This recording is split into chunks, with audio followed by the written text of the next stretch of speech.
Good morning dear student. आज हम बात करेंगे कक्षा 8 के बारे में, जो कि बोर्ड एग्जाम चालू होने जा रहे हैं। कॉपियाँ कैसे आएंगी, आपको फिलअप कैसे करना है और कौन कौन से क्वेश्चन सबसे ज़्यादा महत्वपूर्ण हैं। तो चलिए आइए स्टार्ट करते हैं।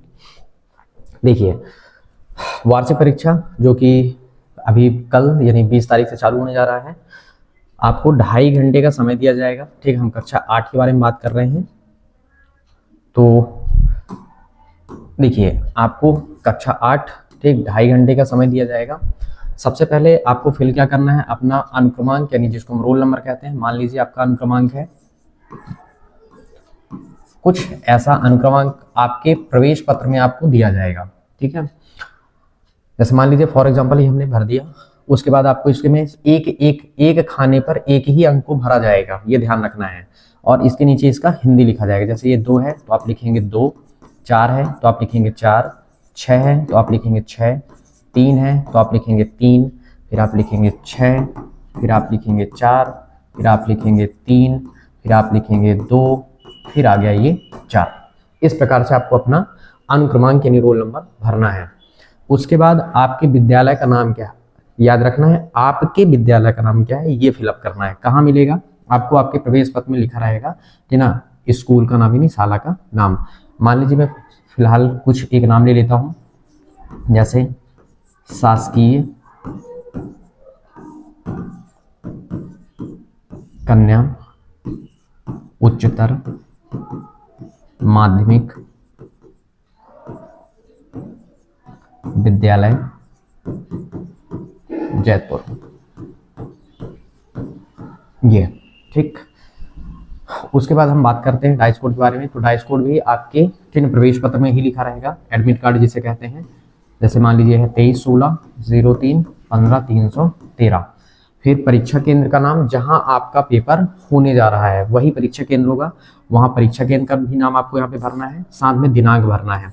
तो मान लीजिए जो भी पेपर आपका जिस डेट पे होगा, जैसे मान लीजिए 20 से चालू हो रहा है तो 20/2, क्योंकि ये फरवरी है, 20/2/2026। इसके अतिरिक्त आपको कुछ भी नहीं भरना है। ठीक है, बस इतनी ही जानकारी आपको अपनी फिल करनी है। कॉपी में कहीं भी नाम नहीं लिखना है, सिर्फ आपको रोल नंबर ही लिखना है।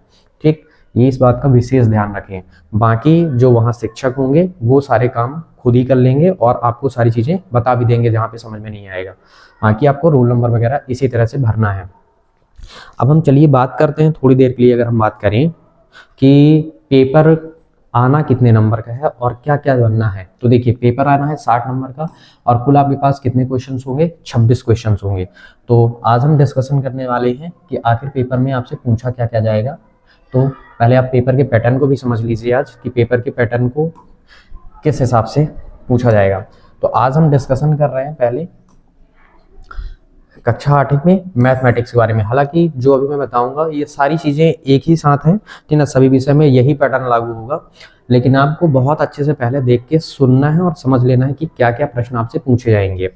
देखिए, हम बात करते हैं सबसे पहले कि जो आपका मैथमेटिक्स इवन सभी विषय का जो पेपर होगा वो 60 अंक का होगा बेटा। पूर्णांक कितने का होगा, 60 का। 60 अंक के पेपर आएंगे, जिसमें से फर्स्ट अगर हम आपको बताएं तो पहले रहेंगे विकल्प। क्या रहेंगे, विकल्प। विकल्प रहेंगे बेटा, ठीक ना, केवल 5 नंबर का रहेगा विकल्प।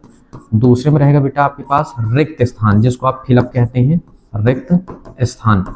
ठीक, फिलअप, ये भी 5 ही रहेंगे बेटा। तीसरे नंबर में आपके पास हम आपको बताएं 2 अंक के प्रश्न रहेंगे, 2 अंक के प्रश्न। तो बेटा 2 अंक के प्रश्न पता है कितने रहेंगे, 6। ठीक, फिर आपको हम बताते हैं 3 अंक के जो प्रश्न आने हैं, तो 3 अंक के प्रश्नों की संख्या भी, ठीक है, 6 ही होगी। और उसके बाद आपके पास क्या हुआ बेटा, 4 अंक, सॉरी आपके में 4 अंक का नहीं आएगा, 5 अंक। 5 अंक के जो क्वेश्चन होंगे, अंक के प्रश्न, ठीक, तो बेटा आपके पास रहते हैं 4। ठीक, अब चलिए काउंटिंग करते हैं। सोचिए, विकल्प आता है 1 नंबर का 1 रहेगा, 5 विकल्प होंगे, यानी आपके पास 5 अंक हो गया। उसके बाद रिक्त स्थान 1-1 अंक आता है, ये भी 5 रहेंगे, ये 5 हो गया। 6 क्वेश्चन आएंगे, 2-2 अंक के आएंगे, तो 6 दूनी 12 अंक का ये हो गया।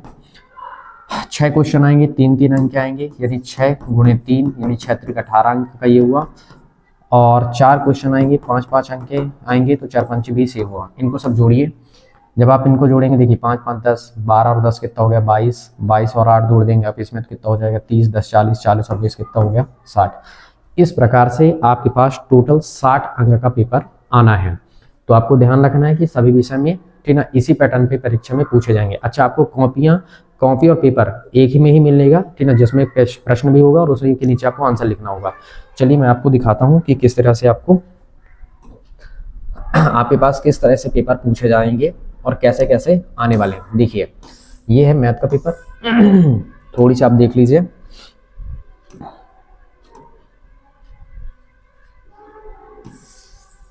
देखिए क्या बोला है, परिमेय संख्या 5/7 के लिए योज्य तत्समक क्या होगा बेटा, इसका राइट आंसर कितना है ऋण का 5/7। लेकिन आपको ऐसे टिक नहीं करना है, आपको नीचे यहाँ पे लिखना पड़ेगा ऋण का 5/7। ठीक है, एक पासे को फेंकने पर 4 से छोटी संख्या प्राप्त करने की प्रायिकता क्या होती है, तो एक पासे को जब हम फेंकते हैं तो पासे में 6 अंक होते हैं और 4 से छोटी संख्या कितनी होती है 3। 4 से छोटी संख्या प्राप्त करने की प्रायिकता मैं भी जनरली आपको बता रहा हूँ ठीक ना, विकल्प के अकॉर्डिंग जल्दी से। ठीक है, तो दिमाग लगाइए आप नॉर्मल कि 1 2 3 ये 4 से छोटी संख्या है और पास में टोटल होती है 6 अंक, मतलब ये हुआ 3 और टोटल हुआ 6, यानी 1/, आपके पास कितना कहलाया हमारे पास 2। कैंसिल करेंगे तो एक हमारे पास कितना हो जाएगा 3 एकम 3, 3 दूनी 6। क्या कहीं पे 1/2 है, नहीं, तो 1/2 नहीं है तो 3/6 तो होगा, तो ये 3/6, सॉरी माफ कीजिएगा।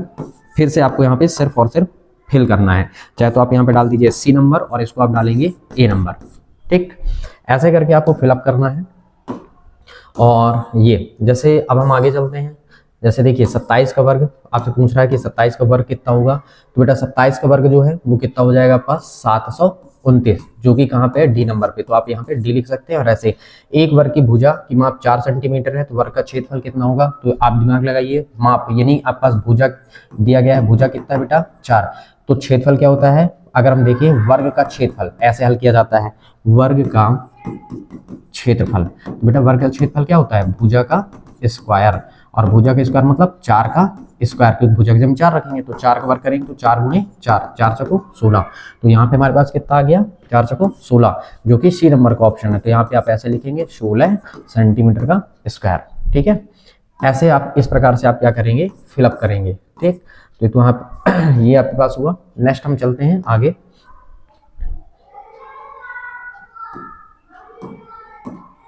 देखिए क्या बोला गया है, एक बॉक्स की लंबाई चौड़ाई और ऊंचाई ये है। ठीक है, यानी आपके पास लंबाई दी गई है, यह लंबाई m² n, ठीक, चौड़ाई आपके पास कितना बेटा n² p, और ऊंचाई आपके पास कितना बेटा p² m।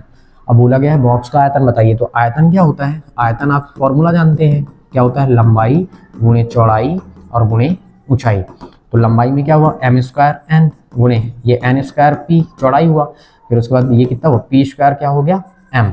अब देखो m कितने हैं, m 2m ये है, एक ये है, गुणा करने पे m का क्यूब हो गया, ये क्या हो जाएगा n का क्यूब, और ये क्या हो जाएगा p का क्यूब, मतलब m³ n³ p³, ये है बेटा m³ n³ p³। यानी यहाँ पे आप भरेंगे क्या कि b नंबर का ऑप्शन है और वो है m³ n³ और p का क्यूब। इस तरह से आपको क्या करना है हल करना है।